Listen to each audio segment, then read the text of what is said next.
தேவனுக்கே மகிமை உண்டாவதாக. இயேசு கிறிஸ்து சிலுவையில் சொன்ன 7ஆம் வார்த்தை, இயேசு பிதாவே உம்முடைய கைகளில் என் ஆவியை ஒப்புவிக்கிறேன் என்று மகா சத்தமாய் கூப்பிட்டு சொன்னார். முதலாவது தம்மை தாமே பலியாக ஒப்பு கொடுத்தார் சிலுவையிலே. எபிரெயர் 9:14, எபேசியர் 5:2, கலாத்தியர் 1:4, 1 தீமோத்தேயு 2:6, ஏசாயா 53:10, சங்கீதம் 31:5. இரண்டாவது பாவம் இல்லாமல் தம்மை ஒப்புக் கொடுத்தார். எபேசியர் 5:27, தீத்து 2:14, 1 பேதுரு 2:23.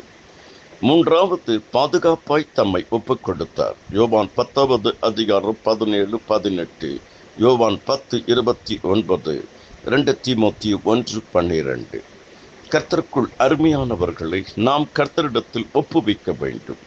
கர்த்தரிடத்தில் உன் வழியை ஒப்புவிங்கள். சங்கீதம் 37:5, சங்கீதம் 118:25. கர்த்தரிடத்தில் ஆவியை ஒப்புவியுங்கள். லூக்கா 23:46.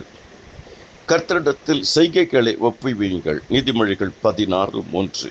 கர்த்தர் தாமே உங்கள் ஒவ்வொருவரையும் அபரிமிதமாக ஆசீர்வதிப்பாராக. ஆமேன், ஆமேன்.